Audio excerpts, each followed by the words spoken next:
Hello and welcome again to Forgotten Temples of Cambodia. Today we're at Totung Thngai and look, we've got a bumper bag full of helpers. Let's say hello. Hello! Hello! Aren't they fantastic? Usually you'll get one or two kids maybe.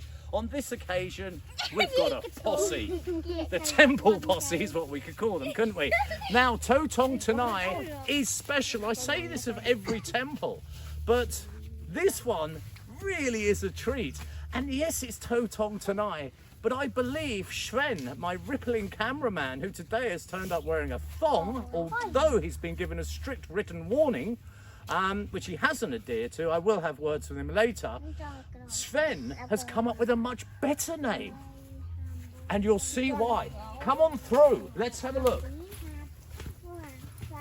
Here we have a termite mound. This isn't a particularly big one, but from the ground level here, it's a little over 6 foot. Now these are often the things that hold the temples together by weaving the mud between the doorways. That's where they like to be. So they are monstrous, they're incredibly strong. They're like concrete, in fact. I mean, literally like concrete. Now the first thing we're going to look at when we meet Totung Thngai is its very unique quality. But first, I want to show you a plinth, which is this way. Now we often see plinths. Now we see them that have the lingers on with the blessings, that have the grooves cut into the stone. There's a video on this channel that shows an exceptional one. But this is no plinth for a linger. This is a plinth for a statue. There's a cross here of kind of, I don't know if you call them, they're kind of dovetail joints. You can see here. Now there's a balustrade. Let me see if I can get this out. It's full of termites. Oh look, see, there's all the termites. But you can see this wouldn't be in here. That's for absolutely certain. But here would have been a large statue. And it is so very ornate. What I need to do is whisk the little people out the way. There you go. Thank you, thank you, thank you. They're in the way. And look at the detailing on this. Now, what I would expect is to see two of them. One here and one over there to match the uniformity. Because so often these things are built around symmetry. But that is not the case this time. It's bloody big, it's bloody impressive. And as you've probably already noticed, we're in a bamboo jungle. Well, it's a glade, but we like to bring imagination to these things, and it is fantastic. I've never been in one like this. It's got so many qualities. I'm bursting with excitement over this. And it's about time I reveal to you its new name. We call it the Stonehenge of temples. Now let me show you why. Come this way, Sven, and have a look at this. It's just doorways. I'll let Sven have a pan around so you can soak it in.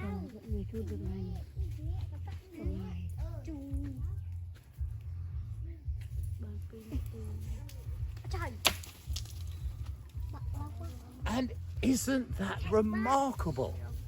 It is very much like a Stonehenge. It's wondrous to me. Everyone has its unique qualities, I always say, but this one has knocked it out the park. I don't anticipate ever seeing one like this again. Now let's quickly explain as to why this is.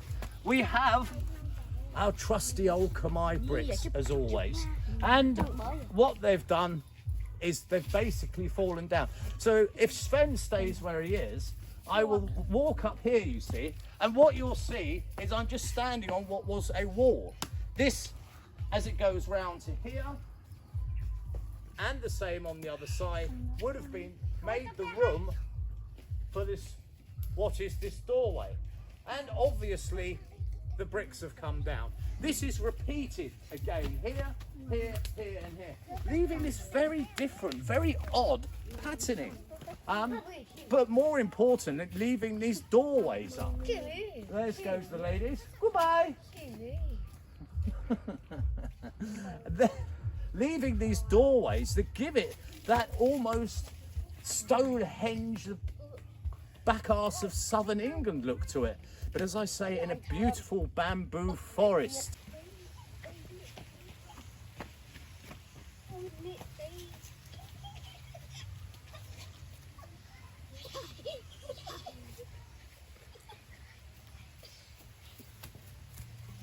Okay.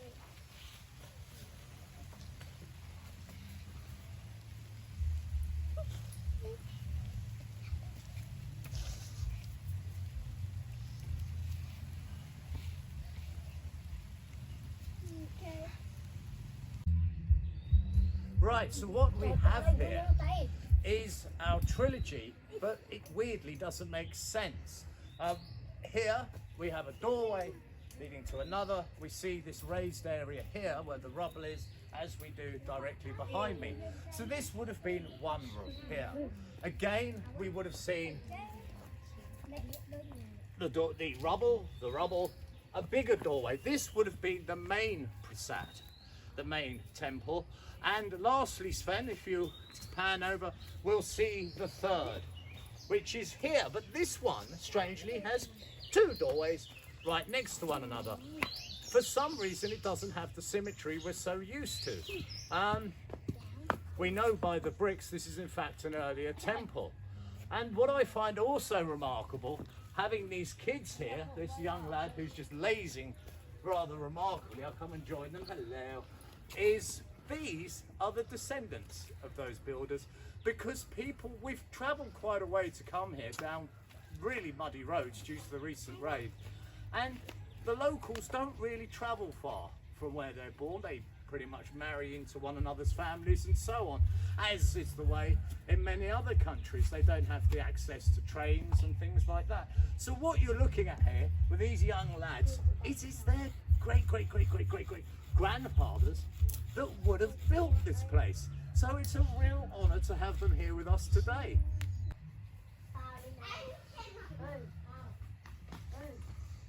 Well, there you go.